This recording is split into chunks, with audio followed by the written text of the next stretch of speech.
करके, चापलूसी करके इस प्रदेश को लूट रहे हैं, उनको आप जेलों में डालो। ये काम आपको करना चाहिए। जिस जगह आपने उनको पूरी खुली छूट दे दी, जिस की बात है, आप मुझे आज ही सरकार से बाहर कर दीजिए। अगर आपको ये लगता है हमारा हम भ्रष्ट है, कोई जरूरत नहीं सरकार में, कोई जरूरत नहीं है सरकार में मुझे रखने की, ना मुझे सरकार में रहने की कोई ख्वाहिश है। नहीं करूंगा। तुमको जेल में डालना मेरा धर्म था, मैंने मेरा धर्म निभाया। इस प्रकार के प्रदेश के बादशाह को अपना धर्म निभाना चाहिए। धर्म से हट करके अगर काम करते हैं तो उसको ये जनता कभी बर्दाश्त नहीं करेगी। जब जब भी इस मुखिया कह रहे हैं कि हमारी सरकार को बचाने वाली पूर्व मुख्यमंत्री वसुंधरा राजे है, तो क्या ये वसुंधरा राजे की सरकार है या कांग्रेस की सरकार है? यह बात मेरे समझ के परे है, यह बात मेरे समझ के परे। और मेरी ख्याल से आम जनता के ये धौलपुर की विधायक नाम भूल गए थे मुख्यमंत्री जी, फिर बाद में किसी ने बताया, नाम तो ध्यान नहीं रहा, फिर कहा शोभा रानी। वो बहुत बोल्ड लेडी है, क्योंकि वो बीजेपी को छोड़ के आपके साथ खड़ी है, इसलिए वो बोल्ड है। और हम सिर्फ राजस्थान में हमको कहा इस जनसंघर्ष यात्रा में एमएलए एमपी को शामिल नहीं करेंगे। हम तो आना चाहते थे, लेकिन इन्होंने रोका। एमएलए एमपी कोई जनसंघर्ष यात्रा में शामिल नहीं था, फिर भी जनसलाब तो नहीं रुका इनके साथ का। आज मेरे से भी नहीं रह गया, आज मैं भी थोड़ी जनसंघर्ष यात्रा में शामिल हो पड़ा, क्योंकि मैंने देखा कि प्रदेश की जनता तो सब पायलट साहब के चली गई, साथ जुड़ गई। अब पीछे कुछ बचा ही नहीं, तो अपन पीछे क्या करेंगे? इसलिए अपने को इनके साथ रहने में ही फायदा है। इसलिए जो ये लोग आज सोच नहीं रहे हैं, उनको भी मैं निवेदन करूंगा इस मंच के माध्यम से। नारायण सिंह जी, पूर्व विधानसभा अध्यक्ष दीपेंद्र सिंह जी और मंच पर विराजमान सभी हमारे कांग्रेस के नेतागण, बुजुर्गों, नौजवान साथियों, माताओं, बहनों, आज यहाँ पर जनसंघर्ष यात्रा के समापन के अवसर पर यहाँ ये जो सभा हो रही है, इस सभा में जिस प्रकार से जन सैलाब उमड़ा है, इस प्रकार का जन सैलाब मैंने तो आज दिन तक कभी भी किसी सभा में नहीं देखा।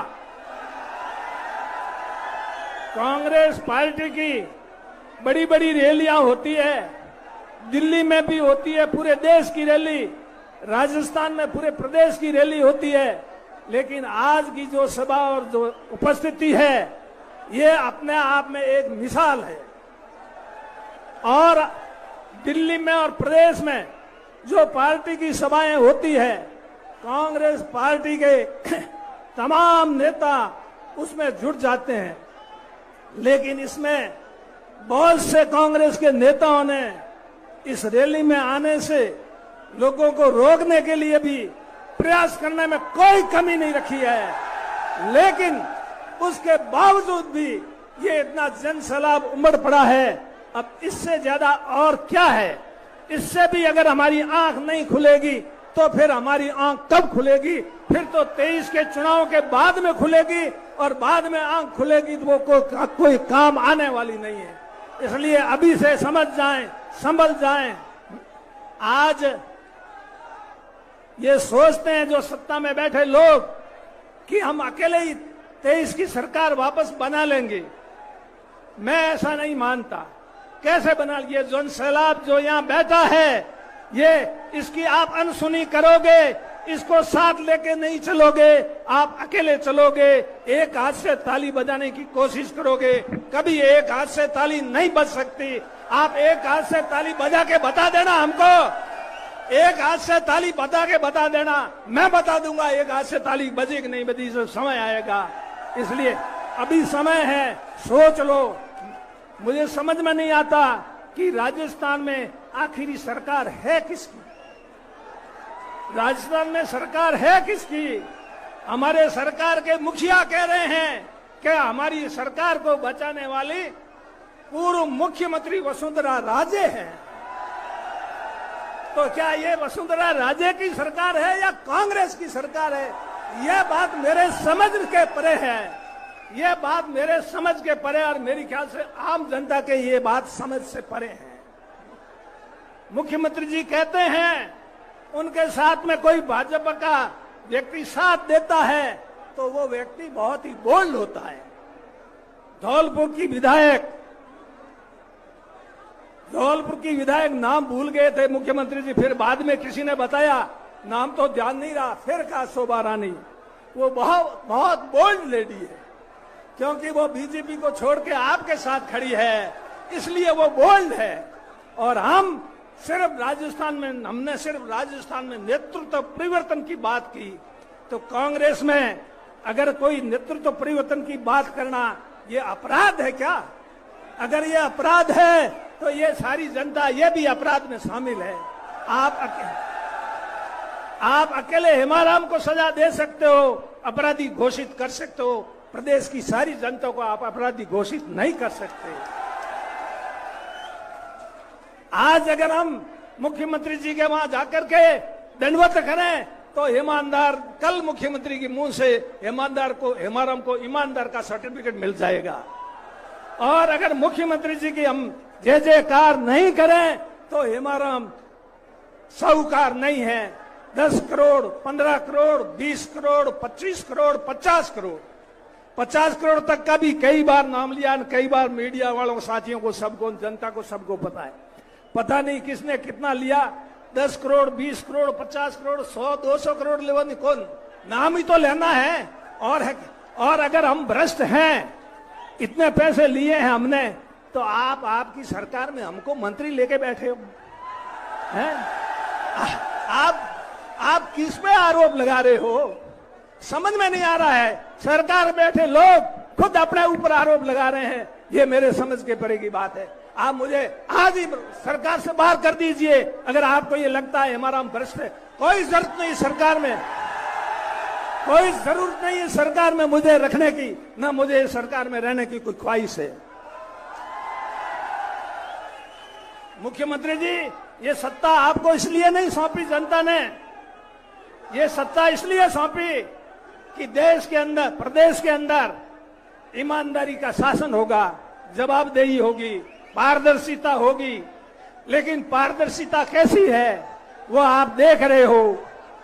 राजेंद्र जी गुड़ा ने पारदर्शिता के बारे में आपको बता दिया।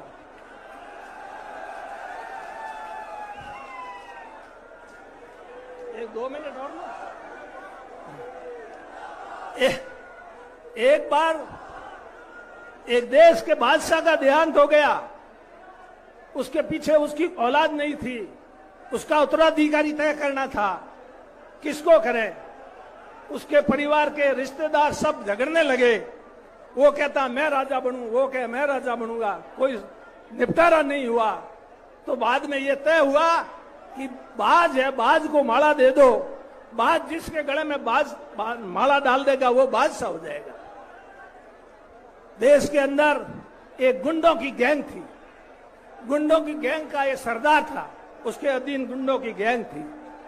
वो गुंडों की गैंग का सरदार वो भी वहां पहुंच गया कि अभी माला क्या पता बाज मेरे गले में डाल दे, मैं ही बादशाह हो जाऊं। उस बाज ने वास्तव में उसके गले में माला डाल दी और वो देश का बादशाह बन गया। पर बताऊं उस बादशाह की बात, वो देश का बादशाह बना तो उसने क्या किया। कुर्सी पे बैठते ही पहला हुक्म उसने ये दिया, जो उसकी गैंग के गुंडे थे उन सबको, पुलिस वालों को हुक्म दिया कि उनको सबको जेल में बंद कर दो, कि उसके लिए मुझे कोई सबूत की, कोई जांच कराने की जरूरत नहीं है, उसको मैं जानता हूं। और अब मैं पहले गुंडों की गैंग का सरदार था, लेकिन अब मैं देश का बादशाह हूं, इसलिए देश में इस देश को चलाना है तो गुंडों का खात्मा करना पड़ेगा, नहीं तो ये देश नहीं चल पाएगा। ऐसा उसने कदम उठाया, उसने भी। तो मुख्यमंत्री जी, आप देश के, प्रदेश के मुखिया बने हो, तो आपके जो इर्द गिर्द लोग हैं, जो आपकी चापलूसी करते हैं, जो आपका गुणगान करते हैं और आपका गुणगान करके चापलूसी करके इस प्रदेश को लूट रहे हैं, उनको आप जेलों में डालो। ये काम आपको करना चाहिए। जिसकी जगह आपने उनको पूरी खुली छूट दे दी, जिस प्रकार से बादशाह का मैं कह रहा हूं, जो गुंडे वो थे वो बड़े खुश हुए बादशाह बना। उस समय वो गुंडा बादशाह बना नहीं देश का, बहुत खुश हुए, उन्होंने जश्न मनाया, पर उनको जेल में डाल दिया। फिर उन्होंने पुलिस वालों से कहा, कह रहे हमारे को बादशाह से मिलाओ तो सही। तो कहा भाई मिला देंगे, बादशाह से कहेंगे, हुक्म देंगे। तो उन्होंने पुलिस वालों ने बादशाह को कहा, कभी इनका निवेदन है कि एक बार बादशाह से मिला दो हमको, बस इतना सा कर दो। तो भाई ले आओ, मिला दो। वो उन सबको गुंडों को बादशाह के सामने पेश किया। बादशाह ने कहा, पहले मैं तुम्हारी गुंडों की गैंग का सरदार था, अब मैं गुंडों की गैंग का सरदार नहीं हूं, इस देश का बादशाह हूं। देश की बादशाह की हैसियत से फैसले करूंगा, तुम्हारे कहने से फैसले नहीं करूंगा। तुमको जेल में डालना मेरा धर्म था, मैंने मेरा धर्म निभाया। इस प्रकार के प्रदेश के बादशाह को अपना धर्म निभाना चाहिए। धर्म से हट करके अगर काम करते हैं तो उसको ये जनता कभी बर्दाश्त नहीं करेगी। जब जब भी इस प्रकार जन सैलाब उबड़ा है, परिवर्तन आया है, ये मैं आज से नहीं देख रहा हूं, 77 से देख रहा हूं, 77 80 से देख रहा हूं। उसके बाद में कई परिवर्तन देखे, समय की कमी है, और भी कुछ कहते थे। इसलिए मैं यही कहना चाहूंगा कि इस प्रकार आप ये छाया तो बहुत कम पड़ गई, लोग सब इस धूप में खड़े हैं, छाया में ही नहीं बैठे लोग तो, और धूप में खड़े हैं। कौन इनको लाया? कोई नहीं लाया, अपने आप आए, सब अपने आप खर्चे से, अपनी मर्जी से, किसी ने किसी को। हमको तो रोका पायलट साहब ने, हमको कहा इस जनसंघर्ष यात्रा में एमएलए एमपी को शामिल नहीं करेंगे। हम तो आना चाहते थे, लेकिन इन्होंने रोका। एमएलए एमपी कोई जनसंघर्ष यात्रा में शामिल नहीं था। फिर भी जन सैलाब तो नहीं रुका, इनके साथ रहा। आज मेरे से भी नहीं रह गया, आज मैं भी थोड़ी जनसंघर्ष यात्रा में शामिल हो पड़ा, क्योंकि मैंने देखा कि प्रदेश की जनता तो सब पायलट साहब के चली गई, साथ जुड़ गई, अब पीछे कुछ बचा ही नहीं, तो अपन पीछे क्या करेंगे? इसलिए अपने को इनके साथ रहने में ही फायदा है। इसलिए जो ये लोग आज सोच नहीं रहे हैं, उनको भी मैं निवेदन करूंगा इस मंच के माध्यम से, थोड़ा सोच लें, थोड़ा विचार करें, थोड़ा अपना दिमाग को भी काम में लें कि आने वाले समय में क्या है। पिछले चुनाव में 21 सीटें आई, 21 कांग्रेस की। ऐसी स्थिति कभी मेरी ख्याल से 52 से आज दिन तक मैंने तो नहीं देखी, आपने देखी तो आप बता दें। उसको वापस किसने लाया? राजस्थान में इन्होंने संघर्ष किया। उस सब संघर्ष की कहानी बताऊं, इतना समय नहीं है। इनके संघर्ष, आप लोगों के सहयोग और आशीर्वाद की वजह से राजस्थान में सरकार बनी है।